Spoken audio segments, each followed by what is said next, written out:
Hey listeners, before we get to the episode, I want to take this opportunity to ask for your support. The American Academy of Ortho-k and Myopia Control is in the midst of a fundraising campaign after the pandemic forced us to cancel our annual education meeting, Vision by Design. Due to the financial obligations and refunds from Vision by Design, the AAOMC has a huge financial hole we now need to pull ourselves out of.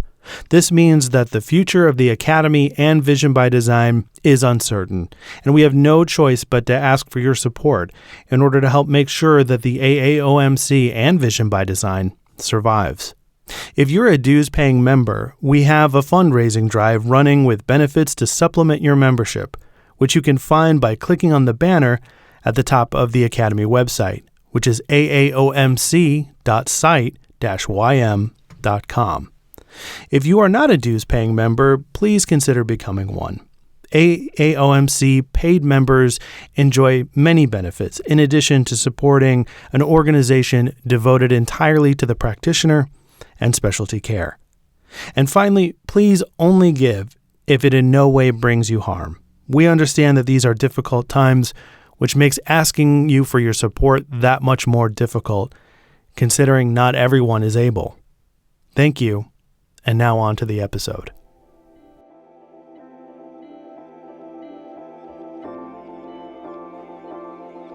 Welcome to The Corrected View, a podcast about myopia control and the people devoted to its role in specialty care.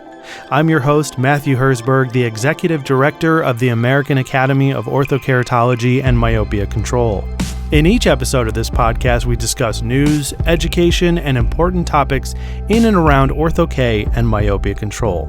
But this isn't a podcast where it's my opinion about myopia control that are the ones that count, but instead yours, the clinicians, academics, students, and industry experts that make up our larger overall community. So if you have something to add, you can join the conversation in our AAOMC Facebook group, or email the podcast at thecorrectedview@gmail.com.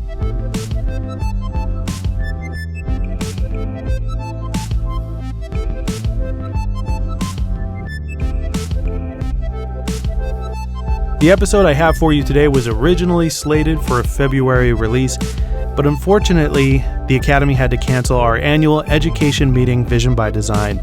And this episode was originally meant as a primer for our Ortho-k bootcamp program at the meeting. With the cancellation of VBD, the bootcamp content we recorded was no longer appropriate. However, we still have a great discussion in which I talk with Caroline Guerrero-Kauke about 10 reasons to not do Ortho-k. So if you are someone who has debated bringing Ortho-k into your practice, or at least been curious about the topic, then this is an episode that will help you decide.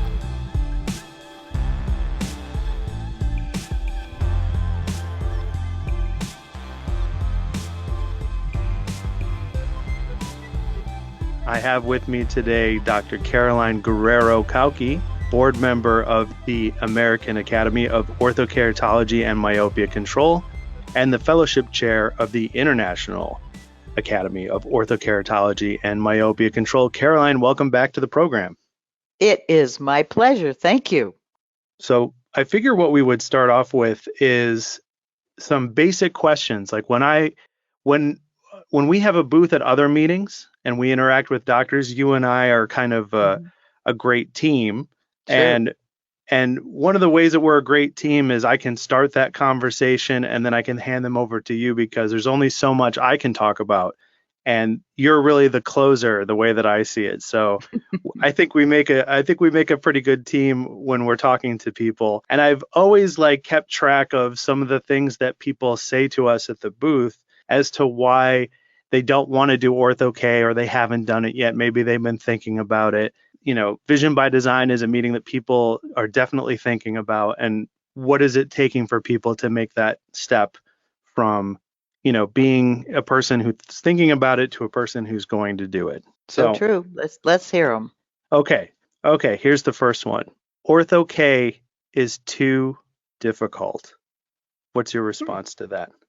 Okay. I would say nothing you do that's really good is going to be super easy, because anybody can do super easy. And if you want super easy, just stay in your little room screaming which is better, one or two, being bored out of your brain. But if you want to do something interesting, you're going to need to put a little work into it, and just spend a little time learning it. And like anything, any new product you bring into your office, you got to spend some time, but it isn't really that hard. It's very doable. Yeah, that makes sense. I mean, I think Ortho-k can seem very intimidating from the get-go. I mean, the whole scale of the myopia epidemic Mhm. and, how do you address this problem? But one thing that you said is that it's interesting. And Uh-huh. I hear that as a great reason. I mean, we've had a lot of members who have said, what I was doing in my practice was like you had put, like which is better, one or two, and they're looking for something more. So what makes Ortho-k so much more interesting than general practice? Well, a whole lot of doctors nowadays are depressed, and they're depressed because all they're doing is billing and coding, having to pay attention to all these details, and it's not fun anymore. And with Ortho-k, it's new and it's different. Plus, you're working with kids who are very excited about seeing, and so it gives you great joy. And it makes your mind work a little bit, because instead of just plugging in a -5 with one sill at axis 125, you're actually creating and designing a lens on your own. And that gives you some power. Plus, you also have access to all these other interesting soft lenses that control myopia. And it's something you've never used before. And it's something they just can't run down to Costco or Walmart and get. So it's setting you apart. And I think that's what just makes it interesting, because you just, not everybody's doing it. And so you're unique. You're a unicorn. It's kind of cool. Yeah, gotcha. Okay, so ready for the next one? I'm ready for the next. Okay. Patients won't pay for it. Well, some patients won't pay for it, but a lot of them will pay for it, because it's it's more than just a pair of glasses. And the parents are now realizing, because there's a lot of news coverage on the myopia epidemic, and parents are starting to understand. Plus, you present it in such a way so that they really understand. You can't present it like a pair of soft contact lenses. They have to understand the value of what they're getting, but not only the value of what they're getting, but also what they're preventing for their children. And so you have to live, breathe, and think Ortho-k and myopia control. And you have to teach your staff to do the same thing. So it's a machine. Everywhere they look, they're seeing this, and they're thinking, okay, I better do this. And yes, it is expensive, but how do you put a price on your child's vision and their future health? And you can give them options like care credit, which really makes it a lot easier for them to afford it. But once you show them the value, it does make a big difference. But you got to realize not everybody's going to be able to do it. And some of them will do Ortho-k, because that's clearly the best alternative. But you can also offer these myopia control soft contact lenses, which is more affordable for some people. And that way you've got something at least to give that will slow this epidemic down. Yeah, and you know, maybe I'm biased. I'm the son of an optometrist. I work, for optometrists, but Hmm. like, I had braces when I was a kid. Braces ain't cheap, and I do not, I'm not complaining about the effect that they've had on my smile. I'm very thankful to have that. But at the same time, if I really had to come down to it, what would I rather have? Would I rather have better vision or better teeth? And it's vision every time for me. It's something that I think people don't I don't I know that they value it, because if you didn't have it, you'd be in trouble. But at the same time, when I talk about Ortho-k with people, just generally speaking, if I meet someone at a bar or whatever, a party, and they ask me about what I do and I talk about Ortho-k, and they say, well, how much does it cost? And I said, well, in some cases it's can even be price comparable to LASIK or what LASIK was charging. And at the same time, I don't see people saying to me, oh, well, then forget it. That's too expensive. What do you think about them?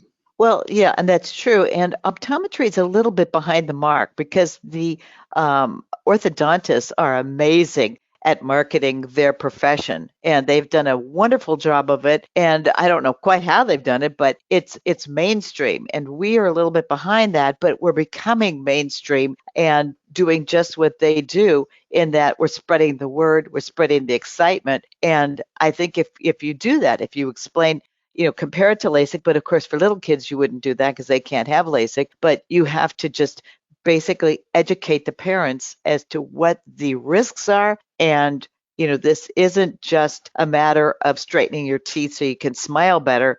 This is preventing them from going blind and losing their sight when they get older. For sure. All right, you ready for the next one? I'm ready for the next one. Okay. I don't have enough Asian and Indian patients. Yeah, okay. I don't hardly have any Asian and Indian patients. So, there are people who need Ortho-k who aren't.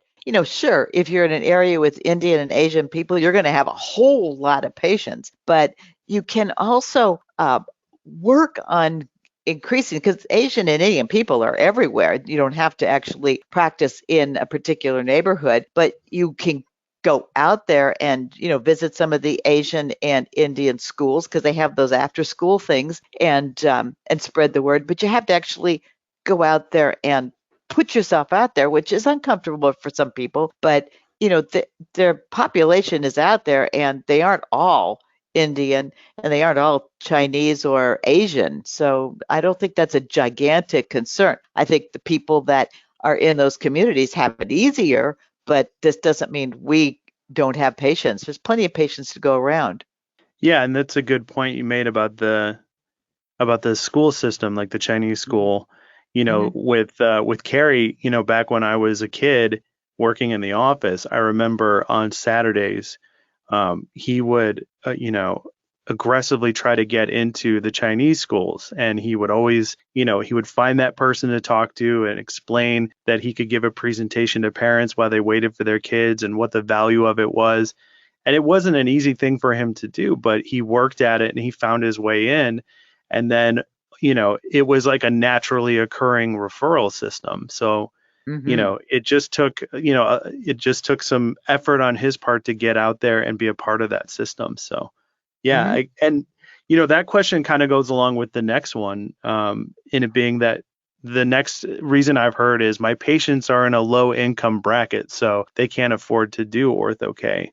Yeah, and not all low income people can even afford it, but it's kind of amazing.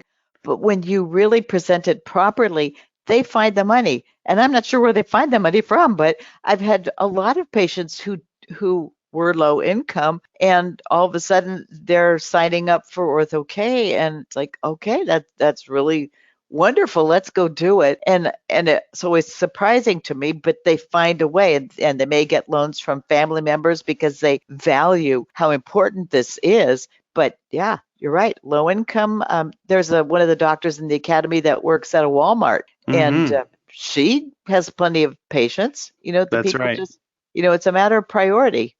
That's right. Her patient base, if I should get her on here so she could go into more depth about it. Yeah, because that'd be good. she's awesome in her own right. Her patient base is primarily African American and Hispanic. And if I'm not mistaken, they are low income, in a low income bracket. And she works out of Walmart. So yeah, I should totally get her on the podcast so she can go into more depth about that for sure. Yeah, she'd have some good tips. Okay, you ready for the next one? Bring it on. Okay. I don't have a topographer. They're too expensive.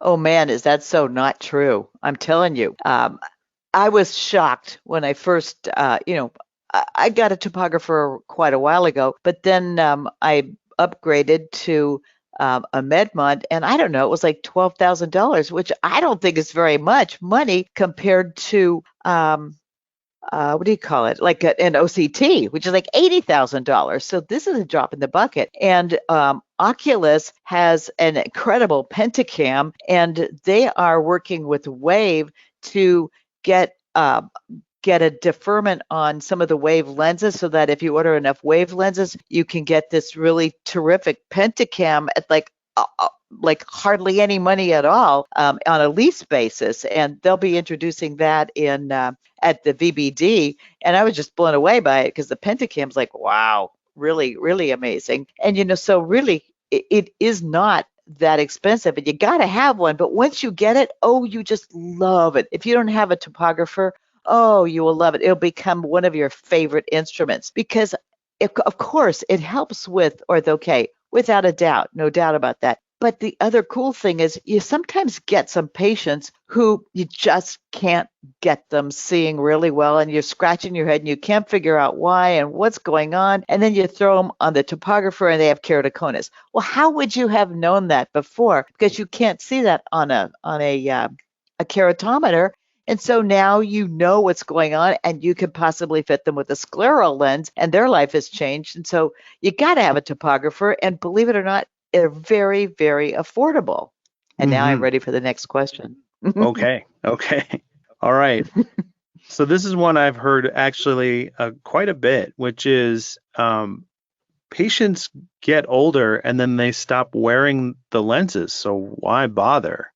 Well, some patients do stop wearing the lenses, but if you basically train them that this can be there for the rest of their life, because some of them don't, they just think, oh, I'm a little kid. But a lot of my patients who started keep on wearing them because it's really cool to not have to wear glasses during the day. And, they get to be around 28, where that's like the cutoff point for when your eyes are pretty much stopped changing. And then you just tell them, look, you got a choice. You can go have LASIK, but here are the risks and the benefits to LASIK, and here are the risks and benefits to Ortho-k. And I look at it as a no-brainer because I'm not going to have to worry about a risk of going blind from LASIK or having dry eye from LASIK.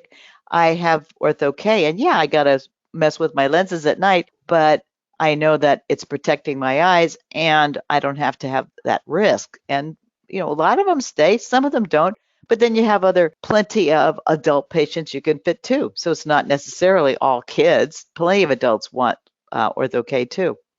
Yeah, and that was actually going to be my next question, which is, I've heard from some people, they say, well, I don't have a pediatric practice. And I want to be like, well, Ortho-k can be done on adults too. So it's not just kids. Yeah. So what would you say to somebody who says, I don't have a pediatric practice, Well, I'd say two things to them. Well, the first thing is, I mean, there are tons of people out there who need and want Ortho-k because it will open up their life to a lot of different activities that they never thought about. Sports is one of the big ones. You can swim, you can run to the beach. Mommies don't have to worry about their child falling in the water, and then they have their glasses on and they get knocked off and then they drown. There's a lot of wonderful advantages for adults. But also, if you don't have a pediatric practice, and you like kids, you might want to develop that practice, go out there and find these kids, because kids are really fun. Now, of course, if you don't like kids, then that doesn't make any sense. But if you kind of like them or really like them, that's one of my biggest regrets, because I should have been pediatric only, and I just never had the courage to do it. And because I absolutely love kids. I am a kid. And I think I could have pulled it off, but I didn't have the courage to do it back in the day. And I would say to anybody, if you like kids, I would try to concentrate on kids, because they are really a wonderful practice builder, and they're so silly and fun. So you go home laughing. Now, some of them are little pains in the neck, but most of the time they're really cute and funny, and they just don't complain like adults. They just do what you tell them to do. They're wonderful. Oh yeah, for sure. A lot of, kids are in a lot of cases much easier to work with and teach them, and they're not stupid. They can pick up, how to care for the lenses and how to put them in. And I'm just like, I'm terrible when putting in Ortho-k lenses. Like when I first, way back in, 2002, 2004, I was like, if I'm going to be working at this job, I want to know what these lenses are all about. And so we put me in a couple of lenses, and I got to tell you, like, as an adult, it was excruciatingly difficult for me to put these lenses in, but that's because of my own hangups about, what if I touch my own eye, or getting Hmm. myself to calm down, or whatever the case may be. And when I watch orthokeratologists work for kids, or work with kids, I should say, the kids are like little sponges. Like, you're showing them this Hmm. cool new thing that they can do, and they're not as there's that fear isn't there. That fear sets in as you get older. That reservation, those issues that I had, they Hmm. did, I didn't have them as a kid. They came, I got Yeah. them as I got older and became an Yeah. adult. So Hmm. that's been my own anecdotal experience watching optometrists who do Ortho-k work with kids. Is it seems like it's a lot easier to get them on board. Hmm. All Agreed. right. Okay, so all right, let's do one more. All right. We good so far? We're good. Oh, okay, good. Okay. All right, I had it. I've got a long list of these. I wanted to have 10, but then I Uh-huh. figured this might go to more than 10, so I'm trying to find the one I was looking for. Oh, okay. This is one that just popped up recently, and it's a personal favorite of mine. I've only heard it a Mhm. couple of times, but whenever somebody says it to me, I stop. It makes me pause. All Mhm. right. So here it is. Okay. I'll just call it into the lab and then have them do the work for me. You mean for Ortho-K? Yeah. Um, you can do that. You can absolutely do that.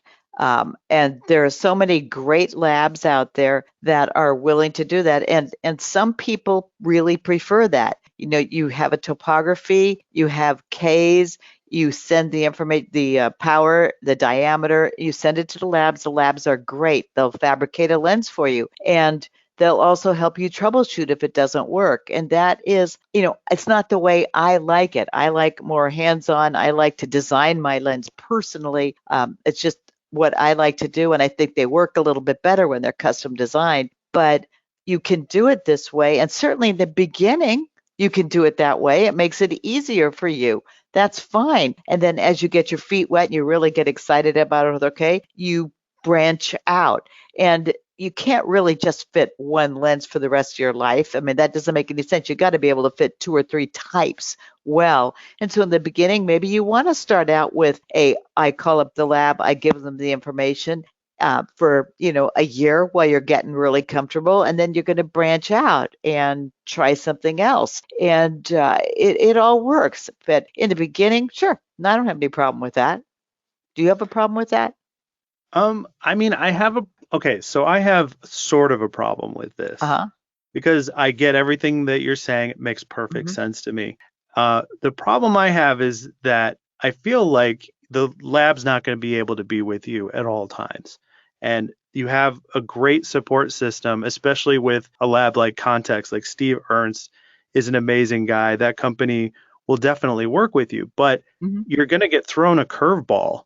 You're going to find yourself in a situation where you wish you had more control over, more knowledge at your disposal, and some problem solving skills. So if you're just going to have the lab do it, fine, but wouldn't you like to have like a more aggressive role, wouldn't you like to know what's going on to be able to solve these problems and be able to deal with this in a better way than just calling it into the lab? So do you understand what I'm saying? Does that make any sense? Yeah, I do understand what you're saying. And what I want to say is there are people are different. Doctors are different. Some of them are real techie and some of them are just kind of plug and chug and they're happy with that. And if you plug and chug, which is what you're describing, it's like training wheels. You're Mhm. riding a bike, you got training wheels, you're getting comfortable with it, you're seeing how things are happening, and then sure, you get some curveballs thrown at you, and then you realize,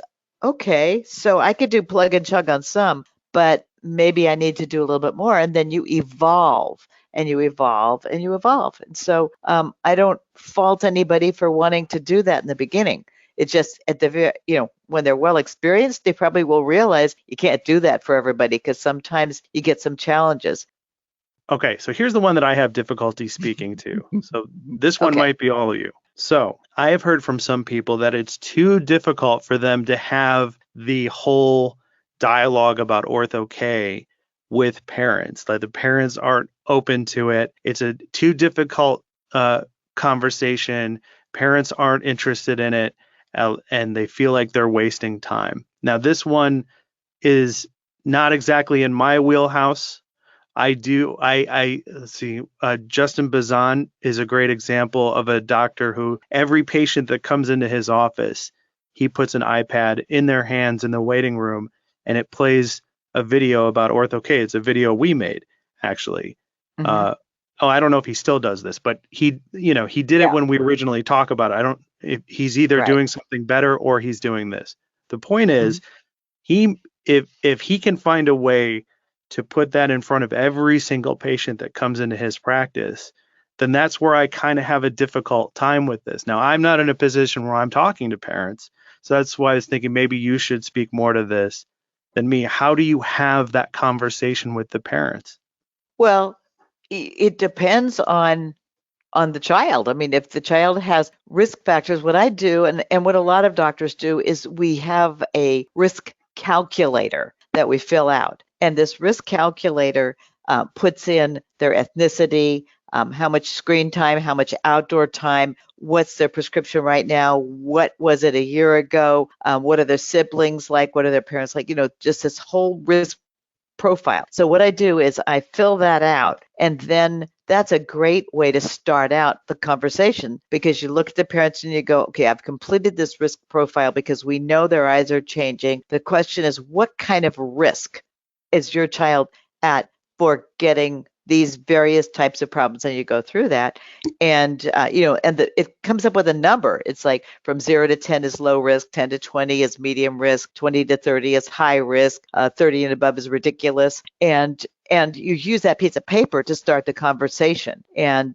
then you just go from there, because people like stuff in front of them. They like to be able to see how their child fits in with the rest of the population, and that's a great icebreaker for them. And a lot of times we're really, really, really, really, really busy, and a child comes in, turns out they're a great candidate for Ortho-k or myopia control procedures, and you've got 3 patients waiting for you, and the staff are saying, putting the flag up saying, you're taking too long, hurry up, get out of there. Well, you're not going to do that child justice by trying to speed up through it. And you're going to say, here's your risk. I would like to schedule you back to have an Ortho-k consultation, preferably with mom and dad. And then you just set that up. Some doctors will do that at no charge. Other doctors will do it at a second charge, but it's credited back to the cost of the Ortho-k if they go ahead with it. Just depends on what you want to do, but you can't rush it, because then if you rush it, they don't go for it, because it was like it was flippant, and you've got to make sure they understand the seriousness of the situation.